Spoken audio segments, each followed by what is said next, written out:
Trades लेना शुरू करते हैं, क्विक सिंगल्स की तैयारी करते हैं। गाबा सर गुड मॉर्निंग, बताइए आपका quick single.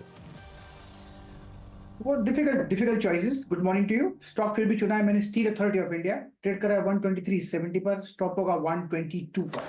On the upside जो टारगेट है 130 के नजर आते हैं Steel Authority of India. Okay, ध्यान रखिए लेकिन इसको आप कैश में लें क्योंकि एफ&ओ में बैन में है, तो इसके लिए अगर लेना है तो सिर्फ और सिर्फ कैश में लें इस स्टॉक को। ये गाबा सर की पिक हो गई क्विक सिंगल्स में। चंदन गुड मॉर्निंग। चंदन आपकी पिक क्या होगी?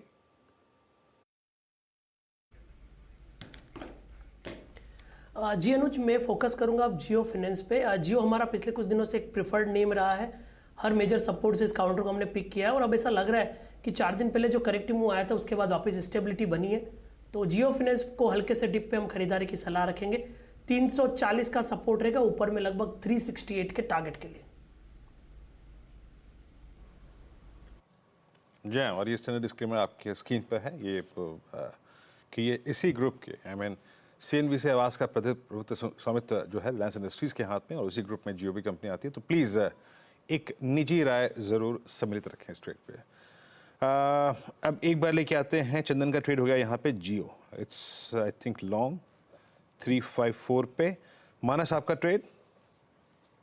अब देखिए, ट्रेड आयशर मोटर्स पे है। बिकवाली करने का ट्रेड लेना चाहिए। लोअर टॉप लोअर बॉटम बन रहे हैं, हाई लेवल पे लगातार स्टॉक रेजिस्टेंस फेस कर रहा है, तो आयशर मोटर्स पे बिकवाली करने का ट्रेड लेना है।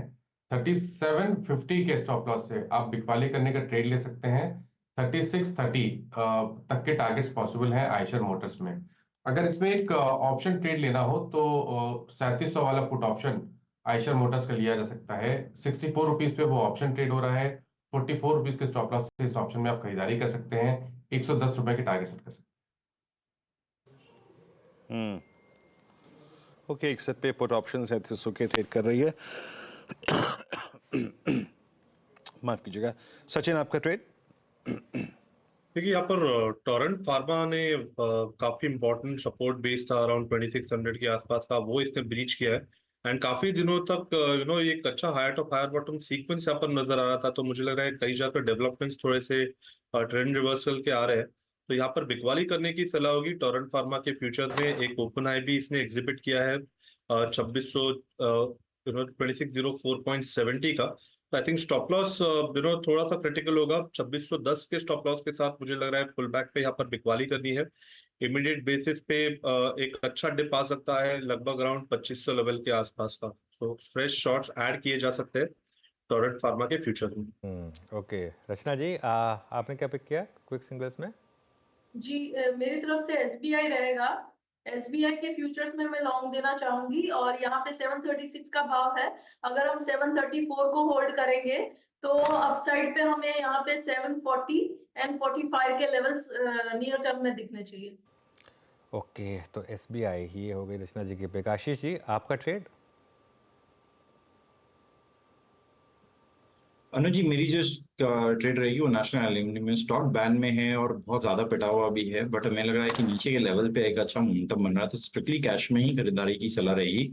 हमें लग रहा है कि जिस हिसाब से पिछले 4 दिनों का लो बना हुआ एक ही 135 का जो जोन है वहीं पे उसने एक लो स्टैब्लिश किया है, और अब एक थोड़ा सा पुल बैक यहाँ पे देखने मिल रहा है इंट्राडे चार्ट पे। तो कैश में खरीदारी की सलाह है। 135.50 का एक स्टॉप लॉस लगाना है। मुझे लग रहा है जिस आपका सेटअप बना हुआ है इसमें 145 147 तक के लेवल देखने मिल सकते हैं। नाल्को याद रखिएगा, स्ट्रिक्टली ये कैश कॉल है, ये डेरिवेटिव्स में बैन में है इसलिए। अच्छा, राजेश सतपुते जी आपका ट्रेड? वीरेंद्र जी, मैं बाय करूंगा एक्सिस बैंक। मेरे हिसाब से जो पिछले हम देखा जो 6-7 दिनों में हमने इसमें जो बिकवाली देखी, इसके बाद ये एक रिलीफ रैली दे रहा है। तो एक्सिस बैंक एक स्विंग ट्रेड मुझे यहाँ पे दिखता है, जिसका टारगेट होगा 1090 से लेके 1100, और स्टॉप लॉस जो मेंटेन करना है वो रहेगा 1040 का। अब हिमांग जानी को जोड़ लेते हैं हमारे साथ। हिमांग जी गुड मॉर्निंग। कुछ और स्टॉक्स पर बात करेंगे आपसे, लेकिन पहले आपकी प्रेफर्ड पिक क्या होगी? अनुज, मेरी प्रिफर्ड पिक रहेगी जोमेटो। ये स्टॉक में जो ब्लॉक डील हुआ था उसके बाद, क्योंकि मिड कैप्स और इवन लार्ज कैप में करेक्शन देखा था, तो नीचे में लगभग 150 तक गया था। बट ओवरऑल जो नंबर्स है, जिस तरह का ब्लिंकिट के अंदर कैटेगरी एक्सपेंशन हो रहा है और आगे चल के जो भी ट्रैक्शन मिलेगा, उसका मुझे लगता है कि जोमेटो में एक अच्छा अपसाइड पोटेंशियल बना रहेगा। बाउंस बैक जो फ्राइडे को आया था जोमेटो में, वो बहुत ही स्ट्रांग था। मुझे लगता है कि ये 190 के लिए ये भाव में लेना चाहिए with stop loss of about 147। Okay, Zomato ये आप ले सकते हैं। अच्छा, एक बार आप लेकर आइए टाटा मोटर्स को। अब टाटा मोटर्स में लोअर लेवल से अच्छी रिकवरी और थोड़ा शायद उस ईवी पुश का एक फ़ायदा यहाँ पर मिल रहा है। हेमंत, टाटा मोटर्स पर क्या व्यू रहेगा? एक वन वे तेज़ी रही यहाँ पर, कुछ करेक्शन आई है अभी, लेकिन क्या ये बाइंग अपॉर्चुनिटी है या अभी अवॉइड है? अनुज, ऑटो के अंदर थोड़ा सा कूल ऑफ देख रहे हैं हम। हालांकि बहुत सारे पॉजिटिव्स टाटा मोटर्स में हमने देखे, ज्यादातर वो प्राइसिंग हो चुके हैं। ये लेवल से मुझे रिस्क रिवॉर्ड बहुत ही ज्यादा अट्रैक्टिव नहीं लग रहा है। मुझे लगता है कि इसको एक कूल ऑफ होने देना चाहिए। 5 to 7% करेक्शन पे जरूर से इसमें एक नया एंट्री का मौका मिलेगा। ईवी पॉलिसी अनाउंस हुई थी और जिसमें टेस्ला पीपल आर होपिंग कि जल्दी से एंट्री कर देगा। और ईवी में जिस तरह की इन्वेस्टमेंट टाटा मोटर्स ने की है, जरूर से मुझे लगता है कि थोड़ा बहुत उसका सेंटिमेंटल इम्पैक्ट होगा। बट मुझे लगता है कि आप उसको 5 to 7% के करेक्शन पे एंट्री करने की सोचें। ओके, टाटा मोटर्स इनफैक्ट सारे के सारे ऑटो आज M&M 3% ऊपर हो गया। टाटा मोटर्स अभी अनुज ने मार्क किया 957 पे, शानदार मूव देता हुआ। इवन एक बार जरा आप मारुति को लेके आइएगा। मारुति क्या कर रहा है? मेरे स्क्रीन पे अभी अपीयर हुआ था, एक सेकेंड। मारुति 11449 ठीक है, लोअर लेवल से पुल बैक दे रहा है। मेरी निगाहें हालांकि जा रही थी एक और स्टॉक में, दैट्स L&T। जरा प्लीज डायरेक्टर साहब L&T लेके आइएगा। चंदन जरा L&T की प्लेसमेंट देखिएगा। 3563 और 20 डेमा को पिछले 4-5 दिन से डिफेंड कर रहा है। क्या व्यू बन रहा है? आई मीन अब थोड़ी शार्पनेस बढ़ रही है इंट्राडे में, कोई व्यू आपका?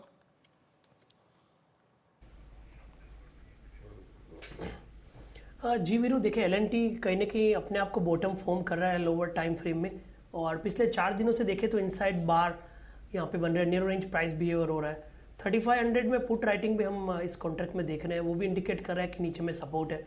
सो मेरे हिसाब से 3500 के सपोर्ट से यहाँ पे ट्रेड लिया जा सकता है। कहीं ना कहीं जो सेटअप बन रहा है वो लगभग 36-35 से लेके 36-70 तक के अपसाइड के लिए इंडिकेट कर रहा है।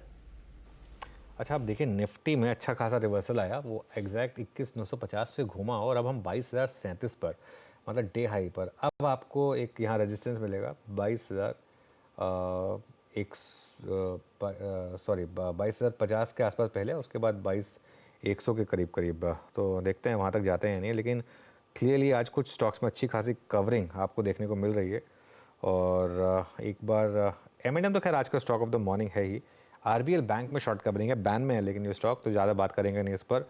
नैल्को और सेल यहाँ पर भी अच्छा शॉर्ट कवरिंग, अगेन दोनों बैन में है तो बात नहीं करेंगे ज़्यादा इस पर। जी बैन में है, वहाँ पर शॉर्ट कवरिंग है। टाटा स्टील में अच्छा मोमेंटम आज, करीब करीब 1.5% ऊपर टाटा स्टील इस समय। गाबा सर, टाटा स्टील, आपने सेल की बात की थी, आपका क्विक सिंगल सेल था। टाटा स्टील का चार्ट क्या कह रहा है? लगता है एक मोमेंटम शुरू हो रहा है, फ्रेश बाय सिग्नल है। आपने बहुत अच्छा स्पॉट किया, 144 पर ट्रेड करा है टाटा स्टील, लेने की जगह अच्छी है। 142.50 का स्टॉप लगाना चाहिए, ज्यादा नहीं, सिर्फ ₹1.5 का है। ऑन द अपसाइड जो टारगेट है, पहला लॉजिकल टारगेट है 147, 150, ये एक जोन है, मेरे ख्याल से वहां तक जा सकता है टाटा स्टील। यस।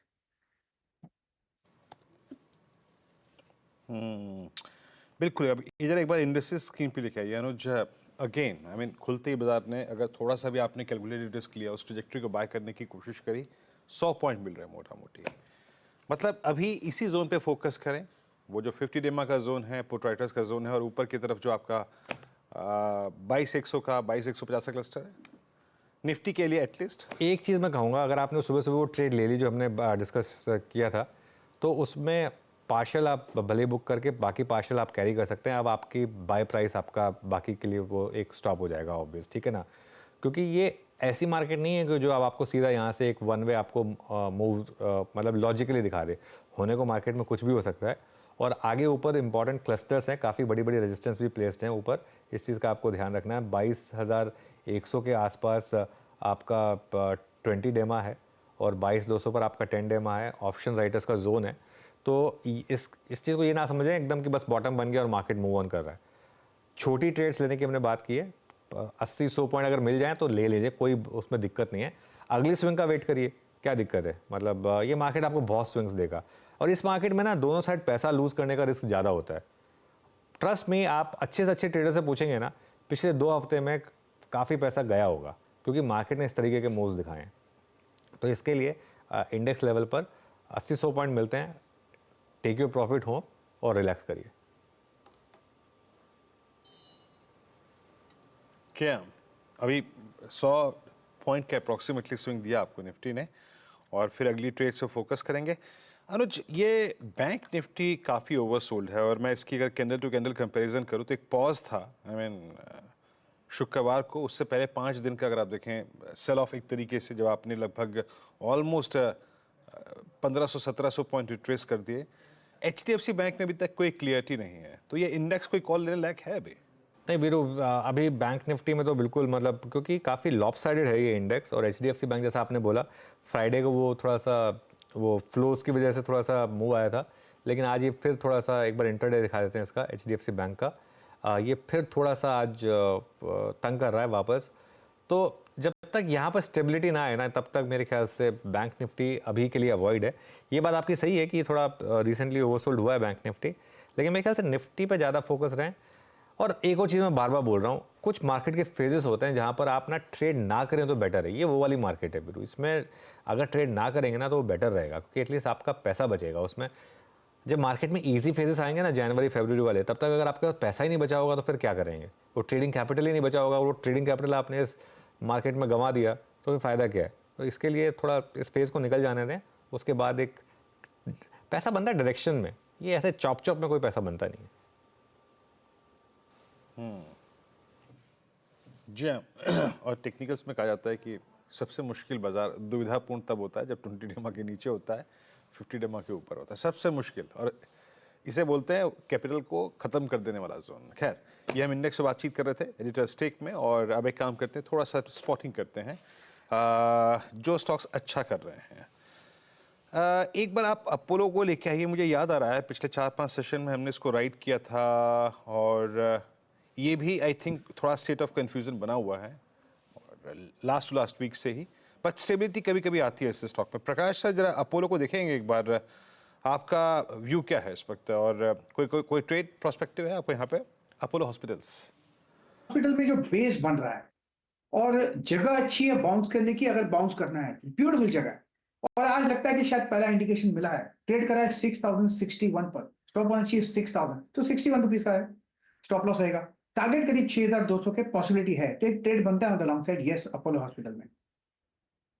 कैसे देखिए मार्केट बात करते करते वापस नीचे आ गया और मिड कैप पे ध्यान रखिए आप, क्योंकि मैं अभी बोलने वाला था कि आज मिड कैप में थोड़ी सी स्टेबिलिटी दिख रही है, लेकिन एकदम से लास्ट के 5 मिनट में क्या पलटी मारी मिड कैप इंडेक्स ने। ये देखिए एकदम से रेड में आ गया और वो अब 112 पॉइंट नीचे मिड कैप इंडेक्स। तो ये फिर से साइन दिखा रहा है आपको मिड कैप स्मॉल कैप लेकर आइए एक बार। देखिए बिल्कुल 100% मैं बोल रहा हूँ, ये मार्केट में पैसा बहुत टफ है बनाना। और ये देखिए स्मॉल कैप किस तरीके से स्टेबिलिटी आ रही थी, और इसके लिए मैं और वीरू थोड़ी ट्रेड्स भी कम ले रहे हैं, क्योंकि इसमें होता क्या है, टेम्पटेशन होती है कि ज़्यादा ट्रेड ली जाए, लेकिन चलती नहीं है ये ट्रेड्स इस मार्केट में, कोई फॉलो थ्रू ही नहीं आ रहा है। तो वो एक बड़ी दिक्कत है। और अब निफ्टी भी वापस वो उस मार्क को रिजेक्ट करके अब वापस 21,995 पर आ गया। बैंक निफ्टी हालांकि रिलेटिवली आउट परफॉर्म कर रहा है, लेकिन मिड कैप में गिरावट शुरू हुई है।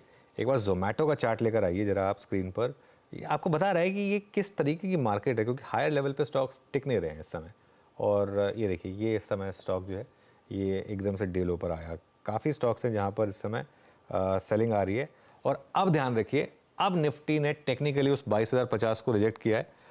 22,045 देखिए आज का हाई है, तो 21,950 और 22,050 ये अब आपके लिए एक रेंज बन गई है निफ्टी की। देखते हैं अब किस तरफ निफ्टी करवट बदलता है, लेकिन मोमेंटम क्लियरली वापस एक बार डाउन साइड पर आना शुरू हुआ है। कुछ और स्टॉक्स देखते हैं जहाँ पर सेलिंग आ रही है। अदानी ग्रुप स्टॉक्स में अच्छी खासी सेलिंग है। Adani enterprises, Adani ports, ACC, Ambuja cement, यहाँ पर सेलिंग है। उसके अलावा सेलिंग कहाँ पर है, MCX में सेलिंग है, एल्केम लैब्स में सेलिंग है, बिरला सॉफ्ट में सेलिंग है।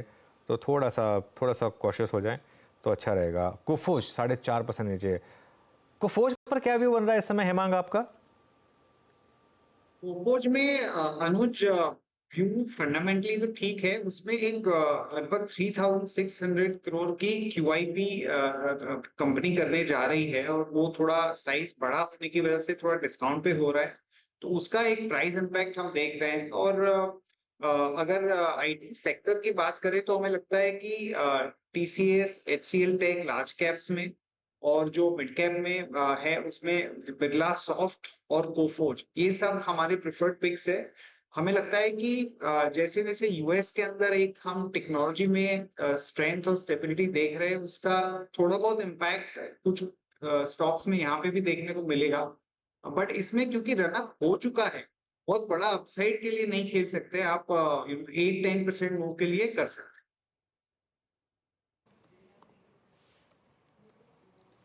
जी हाँ, कोफोज आपकी स्क्रीन पे, आई मीन टॉप लूजर। और अभी हम बात ही कर रहे थे अनुजर में कि 2050 की रेंज, इसमें आके प्रॉफिट बुक कर लीजिए। अगर आप प्रॉफिट नहीं बुक करेंगे ना तो मैं आपको बता रहा हूँ, एक ट्रेलिंग स्टॉप लॉस नहीं रह सकते आप इस बाजार में।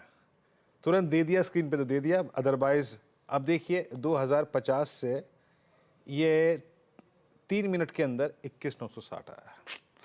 गजब वॉलेटिलिटी है और पेन है इस वक्त। अच्छा, एक बार आप एक स्टॉक लेके आइए, that's Asian Paints. Asian Paint, अब मैं थोड़ा सा डिस्कशन करूंगा इसके बारे में, लेकिन पहले एशियन पेंट से बात कर लेते हैं टेक्निकली। सचिन, आपका व्यू क्या बन रहा है एशियन पेंट्स? एक ऐसा दौर भी आया, ये आई थिंक फरवरी मार्च का मिड हाफ तक, जब पिडिलाइट ने एक बहुत स्ट्रॉन्ग पुल बैक दिया, अपनी ऑल टाइम हाई ट्रैजेक्टरी को छुआ, लेकिन उस दौरान एशियन पेंट सरेंडर कर रहा था।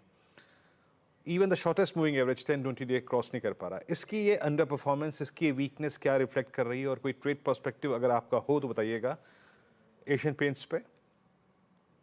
वीरेंद्र जी, यहाँ पर डिस्क्लोजर देना चाहूंगा। थोड़ी देर पहले ही हमने हमारे क्लाइंट्स को यहाँ पर एक बेरिश व्यू लेने की सलाह दी है एंड 2900 का जो पुट ऑप्शन है वो खरीदना है। जैसे आपने जिक्र किया, एक क्लियर लो टॉप लो बॉटम सीक्वेंस है, एक अच्छा प्रयास यहाँ पर हुआ था, एक पुल बैक नजर आया था 2750 के बेस बनाने के बाद, बट अपने शॉर्ट टर्म एवरेजेस 5 and 20 के आसपास ही वापस थोड़ा सा फिजल आउट हो रहा है। तो डेली चार्ट्स पे तो क्लियरली एक फ्रेश बेरिश पेरेंट का ब्रेकडाउन है, जिसके प्रोबेबल टारगेट्स लगभग अराउंड 2800 के आसपास प्लेस्ड है। तो मुझे लग रहा है यहाँ पर जो वीकनेस है मोमेंटम के लिहाज से वो कंटिन्यूड रहेगी। ड्यूरिंग द डे 2800 के आसपास का एक स्विंग बन सकता है। पोजिशनली मुझे लग रहा है वापस जो 2750 के आसपास का बेस था वो भी रिविजिट होने की प्रोबेबिलिटी नजर आ रही है, जिस तरीके से इसका वीकली RSI प्लेस्ड है। तो मुझे लग रहा है यहाँ पर शॉर्ट पोजीशंस बनाने में कोई हर्ज नहीं है।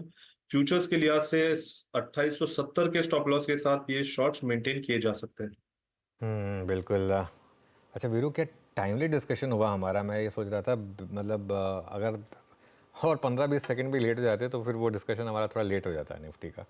एकदम डिस्कशन हुआ और मार्केट में मूव आ गया। और ये अच्छा, मैं हमेशा लोगों को बोलता हूँ कि ना, कोई मार्केट आपको ब्राउनी पॉइंट नहीं देता कि आपको टफ मार्केट में पैसा बनाना ही बनाना है। मतलब टफ मार्केट में पैसा बचाना ज़्यादा ज़रूरी होता है। पैसा बनाने के लिए थोड़ी सी मार्केट जब फेजेस देता है, इजी फेजेस, उनका वेट करिए, लेकिन उसमें बड़ा पैसा बनाइए। फिर जब वो जनवरी फरवरी वाली मार्केट हो ना, उसमें फिर बड़ा पैसा बनाइए, ताकि आपको मार्च जैसे महीने में अगर ज़ीरो ट्रेडिंग प्रॉफिट भी हो तो कम से कम वो जनवरी फरवरी आपको संभाल के रखेगी उस तरीके की मार्केट। इस मार्केट में थोड़ा सा भैया अपना प्रॉफिट बचे, अपना कैपिटल बचाइए, वो सबसे ज़्यादा ज़रूरी है। मैं सबसे ज़्यादा फोकस इस मार्केट में कैपिटल प्रिजर्वेशन पर देने वाला हूँ। जी हाँ, और थोड़ा कम ट्रेड कीजिएगा। और अनुज, मैं यहाँ पे याद रखिए कम ट्रेड ले रहे हैं, लेकिन अनुज जरा एक बार पिडिलाइट देखिए 2899। मैंने कहा था ना अभी हम बात करेंगे इस पे। एशियन पेंट्स कहाँ का कहाँ और पिडिलाइट कहाँ का कहाँ। कल मैं अपने मोबाइल पे, आई थिंक इंस्टाग्राम पे चलाते जाते एक रील आई, एकदम से एक एड अपीयर हुआ अनुज कि first time in India Pidilite brings glue drops. मतलब क्या सोच है। आई मीन पिडिलाइट का जो प्रोडक्ट पोर्टफोलियो ना अनुज, इतना सुसज्जित है, इतना बड़ा है, इतना वाइड, और जो क्रिएटिविटी इनकी गजब है। मतलब बर्थडे पे बच्चों के जो वो स्टिकर्स रखते हैं दीवार पे, जब आप और मैं कभी टेप लगाते थे तो दीवार का पेंट उखड़ के आता था। उन्हें एक डिस्कवर किया है कि आप ये लगाइए और निकाल दीजिए, पेंट नहीं निकलेगा। मतलब गजब प्रोडक्ट पोर्टफोलियो, गजब सोच, फर्स्ट टाइम इन इंडिया। हाँ नहीं, तो पिडिलाइट इस बार, है ना? हाँ, एक डिफरेंशियल का मानते हैं रीजन इस मैं बात आपको और दे देता हूँ। एक डिफरेंशियल का रीजन मैं आपको और दे देता हूँ क्यों एशियन पेंट्स के मुकाबले पिडिलाइट ज़्यादा अच्छा चल रहा है। हाँ, एशियन पेंट्स में भी बहुत कंपटीशन आ गया। वो ग्रासिम का जो खास तौर से एंट्री आई ना, एक बहुत बड़े प्लेयर की एंट्री हुई है। पिडिलाइट अभी भी मोनोपोली है। हाँ, तो पिडिलाइट में मतलब ये एक और फैक्टर रहा है कि अब कोई कंपनी क्या पिडिलाइट को चैलेंज कर पाएगी या नहीं कर पाएगी, गॉड नोस। अच्छा, एक और चीज़ बताऊँ मैं वीरू पिडिलाइट की, पिछले 20 या 25 साल से मेरे ख्याल से हम ये चीज़ देख रहे हैं, अभी तक इंडिया में बेस्ट एड्स पिडिलाइट ही बनाता है।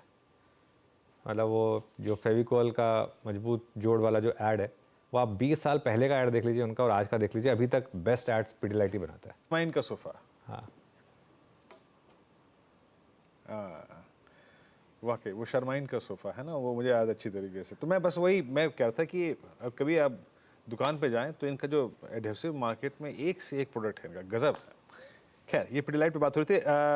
हेमांग, आपका पिडिलाइट पे व्यू क्या है इस वक्त? All time high trajectory Pidilite, and specially ये जो परफॉर्मेंस है, प्राइस परफॉर्मेंस, ये और निखर के आती है जब in comparison to I think इसी सेगमेंट में एडहेसिव पेंट्स में एशियन पेंट्स एक बड़ी अंडर परफॉर्मेंस से गुजर रहा है कंसिडरिंग ग्रासिम। कि जो प्राइस परफॉर्मेंस है वो काफी रिमार्केबल है, जबकि जो वही सेम सेगमेंट के अंदर आप देखें तो बाकी काफी सारी कंपनी की परफॉर्मेंस इतनी अच्छी नहीं है। जो क्वार्टरली नतीजे आए थे उसमें भी काफी अच्छा 8.2% का वॉल्यूम ग्रोथ था। और ये बात सही नहीं है कि पिडिलाइट जो प्रोडक्ट्स या कैटेगरी में काम करता है उसमें कंपटीशन नहीं है। बात ये है कि वो जो दूसरे प्रोडक्ट्स है वो उतने लाइमलाइट में नहीं है। जैसे ग्रासिम आ गया तो एशियन पेंट्स के लिए एक थोड़ा कॉम्पिटिटिव इंटेंसिटी बढ़ेगा, वो सबको पता चला क्योंकि ग्रासिम एक बहुत बड़ी कंपनी है। पर पिडिलाइट के भी बोथ ऑर्गेनाइज और अनऑर्गेनाइज सेगमेंट के अंदर काफी सारे कंपटीशन में प्रोडक्ट्स है, पर समहाउ पिडिलाइट एक अपनी मार्केट शेयर और अपनी पोजीशनिंग बढ़ाते जा रहा है, छोटी छोटी कंपनीज को एक्वायर करता चला जा रहा है। तो हालांकि स्टॉक बहुत ही एक्सपेंसिव है, पर जो एक ब्लू चिप पोर्टफोलियो या फंड मैनेजर रहता है उसके लिए ये एक लॉन्ग टर्म के पर्सपेक्टिव से कंफर्ट वाली स्टोरी बन जाती है। तो मैं ये लेवल पे नया बाय करने का मुझे कंफर्ट नहीं है, पर जरूर से मुझे लगता है कि एक बैड डे पे अगर आपको पोर्टफोलियो के लिए ऐड करना हो तो पिडिलाइट जैसा कोई स्टॉक नहीं।